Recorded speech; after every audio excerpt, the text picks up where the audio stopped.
माँ की ममता अनमोल होती है। रात के 2 बज रहे थे। फोन की रिंग बजती है। 26 साल का आनंद नींद से जाग पड़ा। खुश होकर फोन को रिसीव करता है। खुश इसलिए होता है क्योंकि उसकी नई नई गर्लफ्रेंड बिना टाइम देखे कभी भी उसको फोन कर देती थी। फोन की दूसरी तरफ से आवाज आती है, जन्मदिन मुबारक हो बेटा। आज मेरा बेटा पूरे 26 साल का हो गया है। मैं बहुत खुश हूँ। माँ की आवाज सुनते ही आनंद के चेहरे के एक्सप्रेशन बदल जाते हैं। वो गुस्से से बोलता है, माँ तुझे समझ नहीं आता क्या? इतनी सी बात के लिए मेरी नींद खराब कर दी। यह बात तो तुम मुझे सुबह भी बोल सकती थी। इतना कहकर वह फोन काट देता है।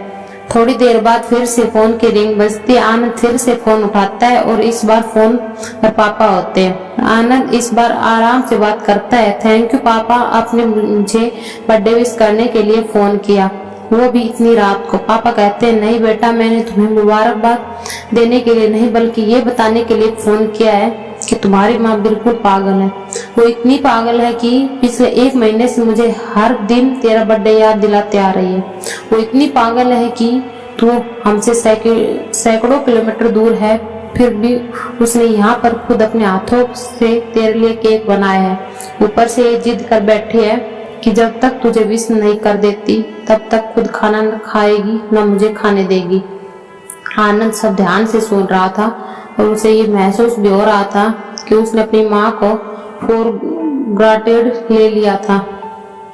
वो बोला, नहीं पापा, माँ बिल्कुल पागल नहीं है। पापा कहते हैं, नहीं बेटा, तू अपनी माँ के पागलपन को नहीं जानता, मैं जानता हूँ। मैं तो 26 साल पहले ही पागल हो गई थी जब डॉक्टर ने उसे कहा था कि हम बच्चों को बचा सकते हैं या आपको। उसने बिना 1 सेकंड भी सोचे बच्चे को बचाने का फैसला ले लिया और मुझे भी कसम देकर उस फॉर्म पर साइन करने के लिए मना लिया जिस पर लिखा था कि जिंदगी ऑपरेशन के खतरे में है। अगर उसे कुछ होता है तो जिम्मेदार डॉक्टर नहीं होंगे। अब तू ही बता, बिना तुझे देखे जो औरत तेरे लिए मरने को तैयार हो जाए उसे हम पागल नहीं कहेंगे तो क्या कहेंगे? इतना कहकर पापा ने भी फोन रख दिया। आनंद ने भी अब यह महसूस किया था कि वह जो कर रहा है वो भूल नहीं, गुनाह था। हाँ, एक बार किसी इंसान को दुख दो तो कोई बात नहीं, लेकिन भगवान को दुख देना गुनाह ही होता है और माँ भगवान से कम नहीं होती। पश्चाताप के आंसू उसकी आंखों में बह निकले। सवेरे होते आनंद अपने घर की ओर रवाना हो गया।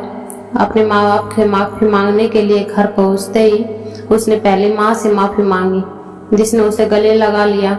फिर वह अपने पापा से माफी मांगने लगा। पापा ने कहा, कोई बात नहीं बेटा, जा तू वापस चला जा। तेरी माँ हमेशा कहती थी कि तू उसे बुढ़ापे में संभालेगा, लेकिन मैं उसे समझा दूंगा।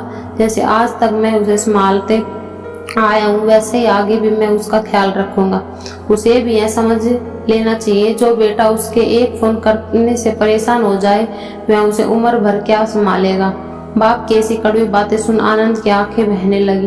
वो सर झुकाए अपने बाप के सामने चुपचाप खड़ा रहा। अपने बेटे को परेशान देख माँ आगे आती है और पापा को कहती है, जाने दीजिए, माफ कर दीजिए, हमारा ही बेटा है। माँ की ममता का मोल ना कोई लगा पाया था ना कोई लगा पाएगा। 9 महीने प्रसव की पीड़ा सहन करके हमें नई जिंदगी नई दुनिया मिलाने वाली माँ ही हमारी हर गलती को माफ कर देती।